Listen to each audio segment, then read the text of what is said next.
So, hello everyone, I'm Sneha, I'm from PayPal, and I'm here to talk about communicating with money.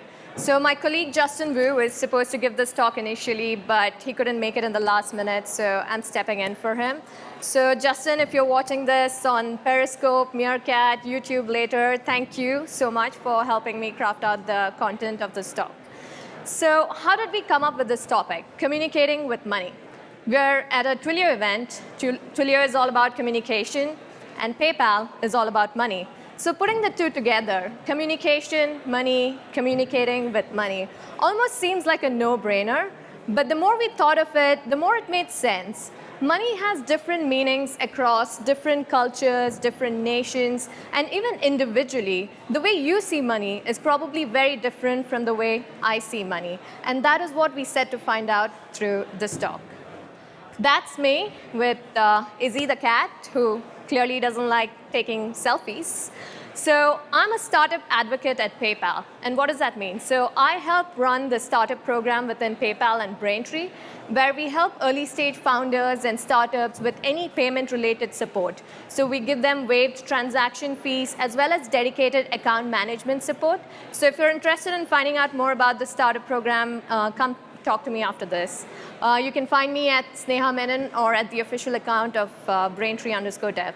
Now, Greg did steal a little bit of my thunder by telling you a little bit of my background. So before joining PayPal, I was with a VC firm in Singapore that, interestingly enough, invested in Twilio. And before that, I was a tech journalist covering the Southeast Asian startup and tech scene. So what you see in this image is actually before my wedding in India. And what you see here is my grandmother giving me cash as a gift. Now, this is a very common custom and tradition that's observed across different subcultures in India, where close friends and family get together and give you cash as a gift. Now, cash is usually given in denominations of 10 with an additional 1 rupee, rupee being the Indian currency, as a sign of prosperity, wealth, and may you never be poor. So how much cash you give to one person is very dependent on the relationship you have with that person. So for example, my most favorite aunt would probably end up giving me more cash than my least favorite aunt. So moving over from India all the way to Singapore, where I spent about 8 years of my professional life, I was invited to a few of my Singaporean Chinese colleagues' weddings. And being from India, I had no idea what the tradition was, what the gift-giving custom was, so I was around some of my friends. And they said, it's simple and complicated at the same time. So I was like, okay, what does that mean? Simple because it's very similar where you still give cash as a gift. So you withdraw cash from the ATM, you put it in this red packet and give it, and it's called ang pao in Chinese. So I was like, okay, that's simple. So what's the complicated part? The complicated part is how much cash do you actually give that person?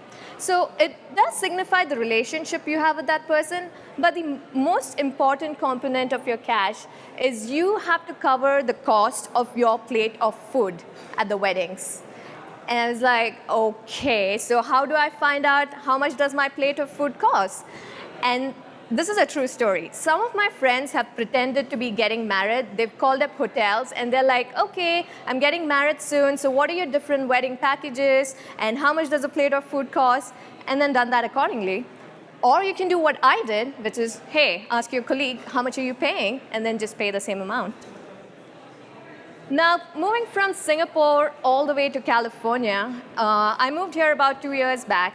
And turns out the wedding ceremonies and the gift-giving ceremonies are pretty different.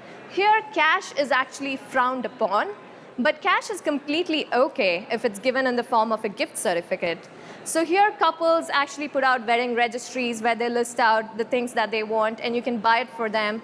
For example, what you see in this image of pair of swans sipping something from an empty wine glass. I don't know what this is, but apparently it's a wedding gift. Not the best gifting idea. So what you see from all these distinct, different cultures is money has different meanings. Money as a gift-giving mechanism itself is so different from one country to the other. So money is a social phenomenon. I would also argue that it's a cultural phenomenon. So in countries like India, Singapore, Malaysia, China, cash is the norm while giving gifts. During significant events in your life like birthdays, graduation ceremonies, and even death, people give out cash. So there are ATMs that give out crisp new notes during Chinese New Year. Banks give out the red envelopes. Japan takes it a whole different level where they even scent the notes. So they deodorize the notes. So you can actually give scented notes and make sure you don't stink up the place. In India, you can even buy envelopes with 1 rupee coin stuck on it so that you don't have to go scrambling around for that 1 rupee as an extra sign of goodwill and prosperity. So the funny thing is, money was never always viewed as a social phenomenon. The way people saw money until the mid-1980s was a very narrow academic definition, which is money being a medium of exchange, a store of value, or a unit of account. So which means, hey, I want to buy a cow, I'll give you $100, and that's all the $100 meant. But post-1980s, with globalization, onset of digital money, and increased global transfer of funds from one country to the other through global remittances, the way we see money has completely changed. Now, just to give you an example, according to World Bank report, in 2014, the global remittances amounted to $583 billion. That is a huge amount of money, $583 billion. That's a combined GDP of a few countries. So what this tells you is that $583 billion were transferred from one set of countries to the other set of countries. So we can't have a universal definition of how money is viewed and what it implies. So in the mid-90s, there was a huge expectation that everything is moving online, there's huge broadband penetration, and because of online money, it's going to revolutionize the way we pay. While that has happened to some extent, people still prefer using a mix of payment instruments for the way they pay. So what this map tells you is what people prefer paying online and what are the different payment instruments they prefer. So in a lot of countries, banking and telecom infrastructures vary a lot, which influence people's access to banks in general and also online transaction channels in particular. So the differences are particularly pronounced between countries like US and also other countries in Latin America. So if you look at this map, more than 70% of people prefer using cards in online transactions, whereas if you look at countries in South America, less than 50% people using cards at online transactions. So the preference of one payment instrument over the other is also not just a matter of banking infrastructure. Cultural meaning of money is also very important. So in countries like Japan and India, people still prefer cash because it's physical, it's something that you can touch, and it also helps with people's budgeting, which is why most e-commerce systems that is designed in APAC have cash on delivery as one of the payment mechanisms. In Europe, almost 41% of transactions online happen through non-card methods. And the number goes up to 66% in Africa and 63% in APAC. So the other interesting thing is paying for an item on a credit card is seen as the beginning of a slippery slope where people incur more debt. And that is why people prefer using debit cards instead of credit card, which is completely not understood in the US. Now that I've made you very confused with stats and different numbers, here's to confuse you more with complicated words like anthropology.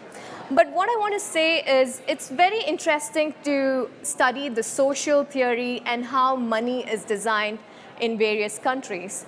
So it's also important to see how money is spent across different households. So according to research done by RMIT University in Australia, if you take a typical middle-income Anglo-Celtic household, the marital unit is the most important financial unit. That is, you and your significant other decide how to spend money in a household.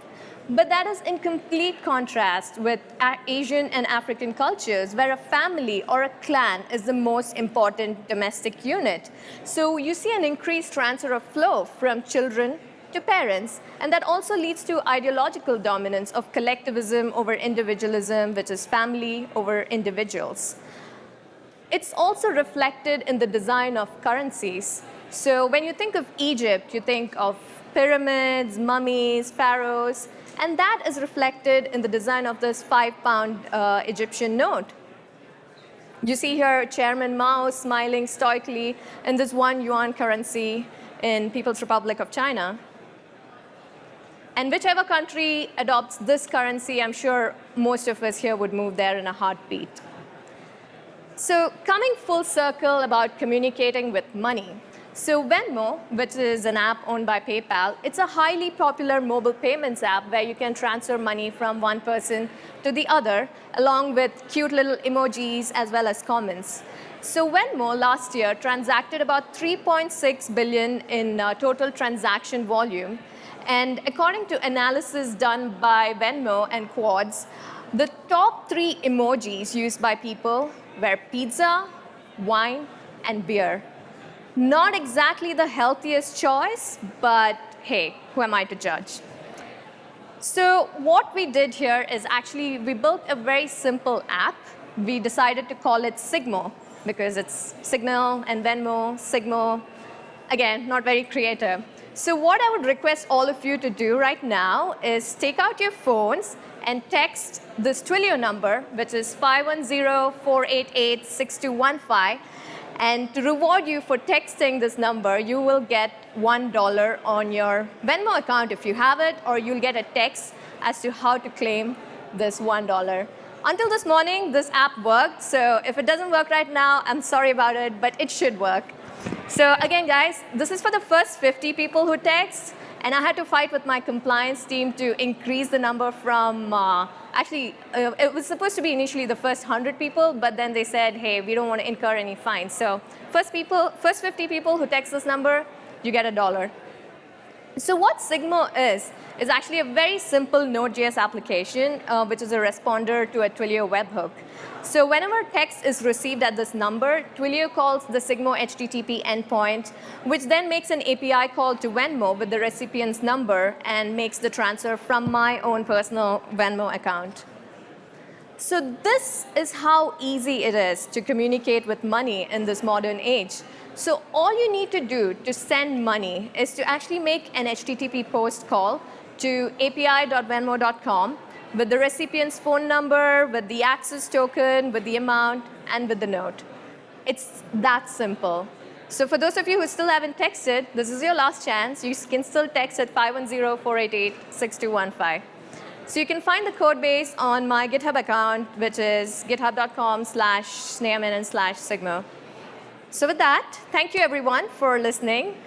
If you're interested in finding out more about the startup program, check it out at blueprint.paypal.com, or you can tweet me at Sneha Menon or at braintree_dev. Thank you.